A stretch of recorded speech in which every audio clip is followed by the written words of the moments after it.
You're listening to the Fan to Fan podcast, and on this episode, we continue our conversation about all things Nosferatu, and specifically, we're focusing on 1979's Nosferatu the Vampyre, directed by Werner Herzog. Here we go.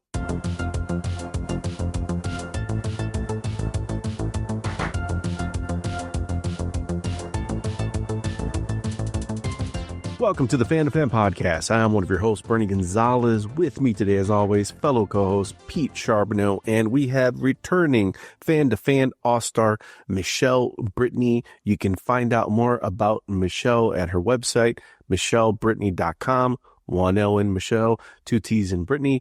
And Michele has worked on a number of different projects. She has edited books on James Bond, the Bram Stoker Award-nominated Horror in Space, and along with fellow Fan to Fan podcast all-star Nick Dyack, they host the HP Lovecast Podcast, and we love having Michele on. She brings a great perspective to our conversations. She's incredibly knowledgeable, and in our first conversation, as we were unearthing all things Nosferatu, we started, of course, with 1922's Nosferatu, A Symphony of Horror, and thanks to Michele's expertise with silent films, unfortunately, many of which are lost, we got a good perspective on that movie. But now we're moving forward in time from 1922. We fast forward through time here. We're gonna get into the late 70s. Director by the name of Werner Herzog had a quote about the 1922 Nosferatu where he basically called it a great challenge,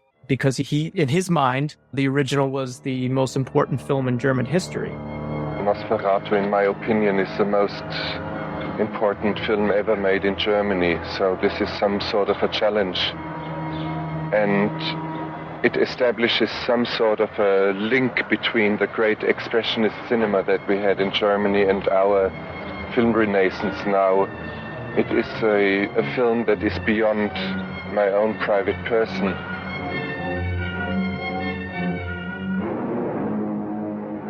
He tasked himself with doing a remake or reimagining of it.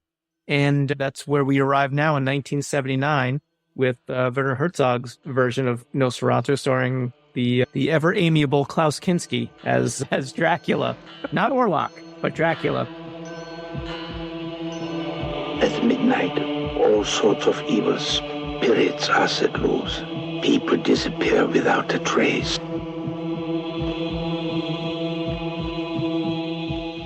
Last night, after a tiresome journey, I finally reached my destination, the castle of Count Dracula.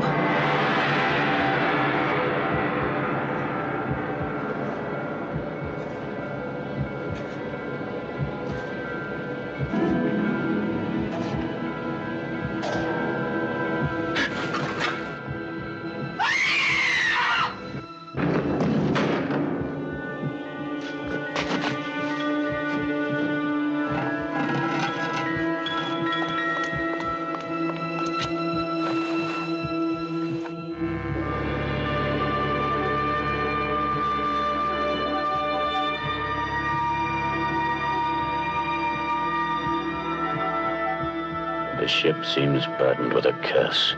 One sailor and our cook have disappeared without a trace.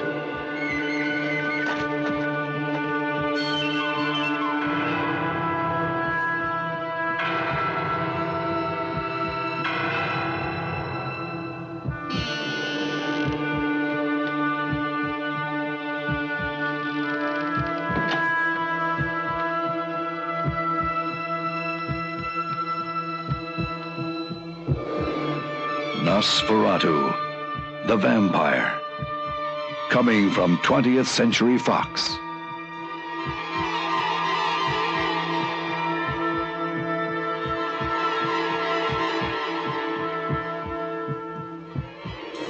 Nosferatu the Vampyre, a film unlike any Dracula film ever made.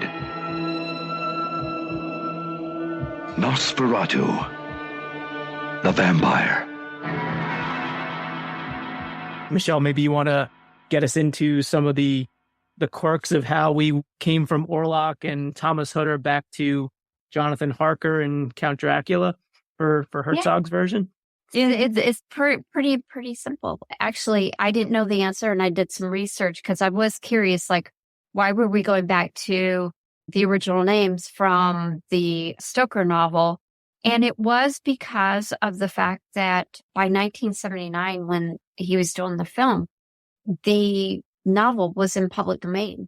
So there weren't the same kind of legal rights at play as there was in 1922. So he decided to go ahead and change all the names to coincide with the novel. And that's exactly why he did it. I did see a quote by him that is it a remake or is it something else? And I think I jotted down somewhere that he actually said that it was more of a homage than a remake. He didn't think it was a remake. It was more of an homage, but you can definitely see some very similar shots that are verbatim and some of the costumes and stuff. But no, this was his song to the 1922 movie. For the first time, movie itself, with its principles and its laws and its grammar, is subject to some extent for me. For the first time, I do a genre film, and I follow the laws of the genre. And that, of course, is a difficulty and a challenge for me. But more than anything else, it is a question of establishing a link between the great legitimate German cinema of the 20s. Feels like a remix of Nosferatu and Dracula. And it's moody and it has everything that you want. And it has Kinski being Kinski, talking to the camera and being gothic and melodramatic. If you're a German director and you have reverence for this movie, like you said, Pete, a movie that by his definition would be the most important German movie ever made, it makes sense that he made this. And I just saw it for the first time a few days ago. It felt like in watching this, I rewatched the 1922 version because it felt so similar in ways. Some shots of the boat coming into the harbor, it's the same exact shot. The part where Kinski, albeit not with the time-lapse movement of the 1922 version, he's taking the coffins off the boat, but this kind of hurried and maybe pun intended here, that rat-like feverishness where he like grabs the coffin and almost like runs towards the camera, looks left or right, and then decides to go off screen. That was the most Kinski-esque performance that I have ever seen, but I was enthralled. You could just tell that Herzog loves that first movie, but was also not afraid to put a little bit of his stamp into this and let his freak flag fly. The music, the composition of some of the shots, the lack of being hurried in a movie that could have been faster. There were shots where here's this shot of a time lapse of Castle Dracula or Orlok or whatever it is, and you could tell that Harker is there for some time. And it's just this symphonic ballad that's going on. It felt like a guitar solo, like you're at a concert and Herzog was like, yep, this is what I'm doing with my version. And I'm having a little fun with it. And I'm going to be a little weird, but in all the best ways. I feel that if you watch the first one and then you go into this one, what I really like about Herzog's version is that he really expanded the narrative beats. Like you have a lot of similar beats, but he also spends the time to expand on that, really explore more of the themes that you miss in the first one, or an effort to try to answer some of the gaps of the first one. And it's similar to the David Lee Fisher, who did a remake shot for shot of The Cabinet of Dr. Caligari. That's a talkie. So I think that's part of what I like about Herzog, is that he's not afraid to give honor to that earlier film, but to also make it his own and yet be very artistic, just like Murnau was artistic with his. I like the musical score, because you brought that up. And I will say what I didn't mention in the Murnau version, music makes the difference with your silent films. And the version that I was watching for the 1922s what I happen to have, which was the Kino version, the music score had panpipes. Right away, I was like, oh, I probably should have changed that. But for Herzog's, it was actually quite beautiful. But I also noticed that like some of his pacing was very silent film-ish. Instead of having ambient music playing that kind of helps it along to help you feel the right kind of emotion, it would be silent. And you get a lot of the Foley art coming through, like the clip-clop of the horses, or when Harker is in the castle and you just hear his steps. How uncomfortable did you feel? That was almost as creepy as when he's walking through the castle and there's nobody there and it's just him and you hear his foot drop each step. That was creepy. And I just really liked how Herzog was not afraid to let silence come through. He expanded where he needed to, I felt, in the story and fill gaps. But then he also allowed the earlier film, the silent nature, to come through as well. I'm glad you said nature, because that's how, and I saw an interview with him and he was talking about creating Orlok as almost like a representation, as like a force of nature. And he descends on this town, and just like in 1922, we have the pestilence that follows with him, with the rats, with the plague. But just that idea, like you mentioned, he's running through the town and you can just hear the footsteps on the cobblestones, and it's desolate and there's no one there, but it's also utterly devastatingly silent. And then you'll go from that to something incredibly operatic.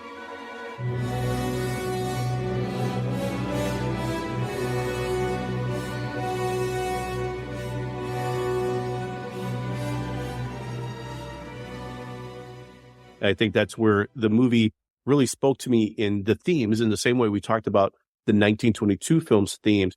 This Orlok is lonely and kind of sad and tired and much more seemingly in a desperate state, where Harker comes in and the moment where he sees, oh my God, like, you made this deal for this land, but you live there and your wife lives there. Oh, you live right next door. Oh, I'm totally your neighbor. This is going to be so much fun. He gets rejuvenized, but there's still that anxiety and frenetic loneliness that Kinski does a really good job of doing. And maybe that was just him being himself and there was no acting whatsoever on his part. But there's just something about him in that role that the silence, I think, echoes his loneliness, but then also he becomes incredibly big and bombastic, just like the impact he's having on the people.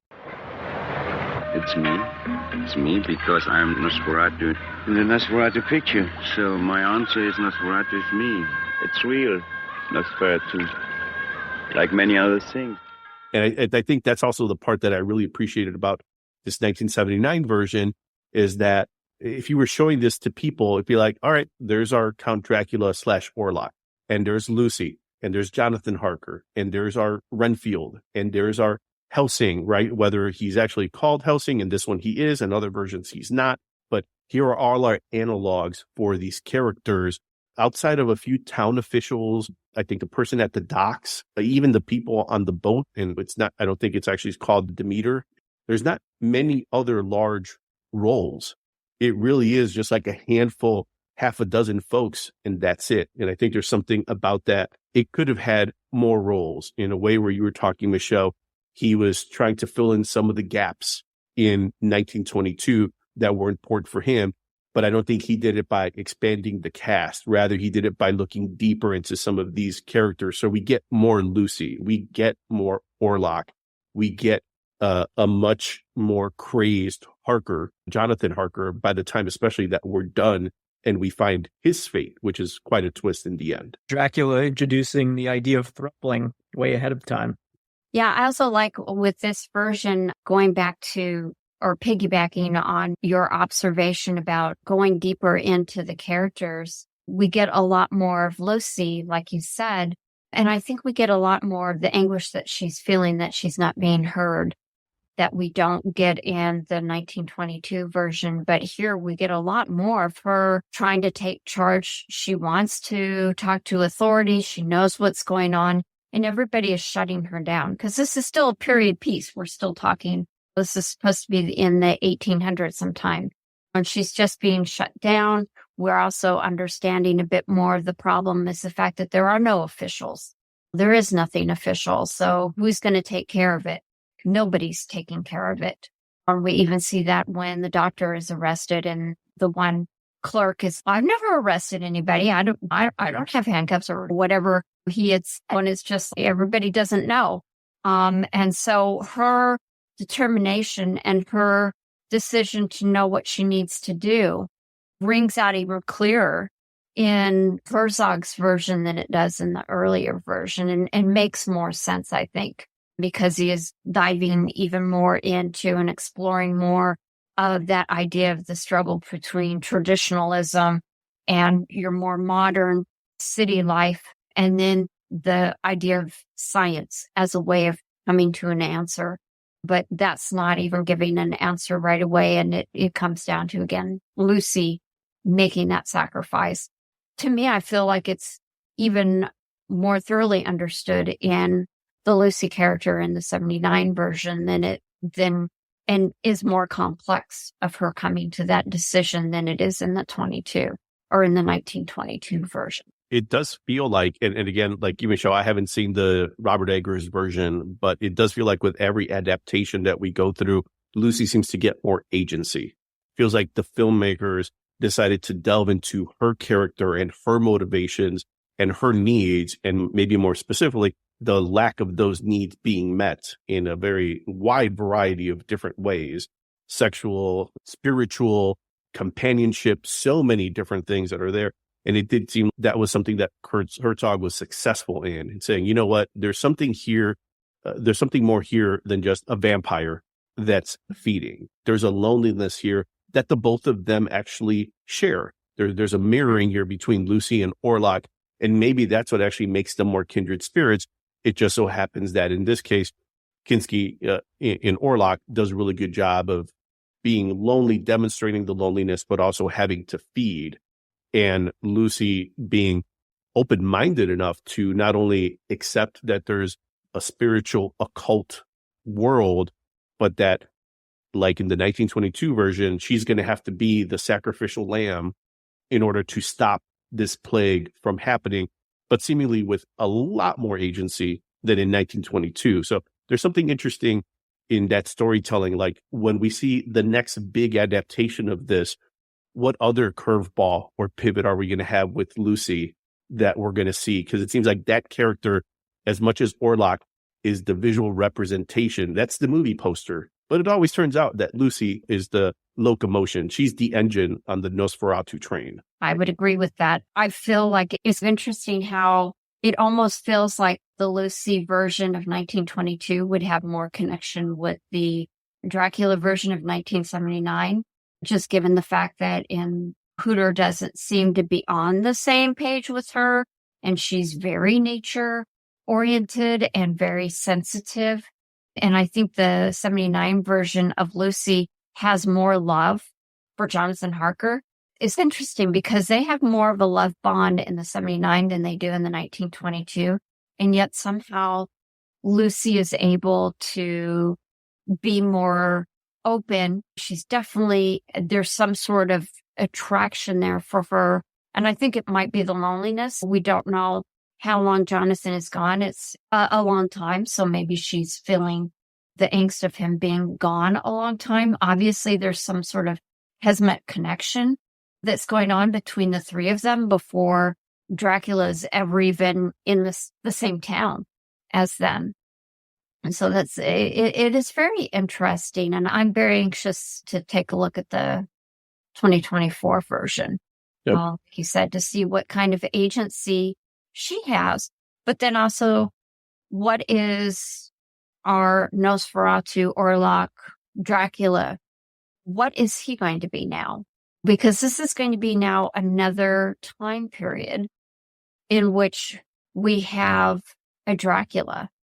because of the fact that you can have different Draculas. I loved it, Bernie, you said about the sparkly vampires, but we also had a series of vampires that were very unattractive. They were based on strain. So, think of Guillermo del Toro and I think Chuck Hogan that wrote the trilogy of The Strain. The fact that you're getting another different kind of Dracula, an Eastern Bloc, but it's virus oriented. So if you go back to the original novel, Dracula was supposed to be suave and debonair, and Dracula has for a very long time been a sex symbol, this erotic icon in our culture. Please, let me do it. It's the oldest remedy in the world. Oh, forget it. It's hardly worth mentioning. Just a little cut. You know, it's only for the best. And I have to apologize. I haven't seen the Herzog film in quite some time. I saw it when I was younger, and I've talked about this on the podcast before. I definitely picked up on the fact that Herzog was going for more of a sympathetic figure with Dracula in that movie. And at the age that I saw it, I wanted my monsters to be the monsters and the bad guys. So I'm like, what is this? We supposed to feel bad for this guy because he's immortal? Like, I don't listen to him whine for 2 hours here. But that was the younger me, and I will revisit it again, just based on everything that you both have talked about and some of the reading and viewing that I've done. I do think, Pete, that what you said, right, the age when this movie came out in 1979 and the age that you were at the time, we can't help but have to look at this movie in the timeline of 1979, like what was out in that year. The Amityville Horror, movies like Tourist Trap, Phantasm, The Brood, Driller Killer. And, that's just a year removed from Halloween in 1978 that arguably started the demand for more slasher type horror. And here is Werner Herzog releasing this homage, remake, reboot, whatever you want to call it, or he called it, to the original movie from 1922 that he admires so much. And in the same year, we get Salem's Lot that comes out, which has this other portrayal of vampires in, again, a very Nosferatu type fashion, where he does look animalistic, rat-like, feral, very much the opposite of the debonair Bela Lugosi in Dracula. And again, 1979, what else is coming out? Alien. But then on the complete opposite side of that, you get a creature feature like Crocodile that's more of a riff on the success of Jaws. So Nosferatu's coming out at this time. Again, a movie that's not incredibly gory. It's not bloody, but that's what the horror vibe is at the time. Things are getting bloodier and gory, and we're getting Driller Killers, Tourist Trap. That's more of a B movie. And on the opposite end, you have a movie like this that has such a vibe. It has all of these off-center compositions, dramatic, beautiful, operatic shots. It looks different from everything at the time. So maybe it just took some time for people to appreciate it, and it took some time for people like us who were very much embracing Jason and getting introduced a few years later to Freddy, getting more involved with Michael Myers as the sequels continued to come out. Here's Klaus Kinski doing his Klaus Kinski thing in a Werner Herzog movie. Yeah, we're not ready for this yet, but we'll figure it out later. But Pete, because, we love Siskel and Ebert, I thought it would be kind of fun to go back and see what they said about the movie, because maybe we weren't watching this movie, appreciating this movie, but we loved our Siskel and Ebert and we loved their reviews. So figured, why not wrap up our conversation on the 1979 Nosferatu, see what our friends Siskel and Ebert said about the movie. But now comes fall, dying leaves, longer nights, and from Germany, Werner Herzog's new film, Nosferatu the Vampyre, which is one of the most stylish and sympathetic versions of Dracula that I think I've ever seen. Klaus Kinski stars as the tragic and bloodthirsty Count. There is a feeling there, and the way that vampire comes across that I'm telling you is there in the whole movie. It makes this a different kind of Dracula movie. But all the same, this new version mostly follows the basic materials of the Dracula legend. It plays them pretty straight. Nosferatu is a great movie to look at, a great movie to listen to, And Klaus Kinski makes a convincing Dracula. He's haunted, he's brilliant, he's doomed, he's pathetic, and he's savage when he's cornered. But Nosferatu isn't a movie for creature feature fans. We ought to make that point. It's too slow, too serious, and never really scary enough for that audience. So sorry, go to another movie. This one has elegant beauty and a solemnity that's really very touching. I think that's right. It's elegant. I felt almost as if I was seeing Dracula for the first time. The real Dracula. A Dracula of legend. A Dracula that could have lasted in literature and created and maybe existed in time somewhere and may exist now. You do feel he's sad. Most Draculas, it's a simple power show. The guy's tough. He sucks somebody's blood. You try and kill him. This film, it's lyrical. You feel terrible about this guy, and yet he has to be destroyed. So it's a sadness that exists in the world. I think it's a terrific picture. It is a little slow. People may see it. They'll say, hey, they could have taken 20 minutes out of it. I think that, too. If you can last for the 20 minutes, I think it'll be a very special film for people to see. And 2 qualified yeses for the German Dracula movie, Nosferatu the Vampyre. Parts of the film are slow, but its mood and fresh approach to old material is truly exciting. We like Nosferatu a lot.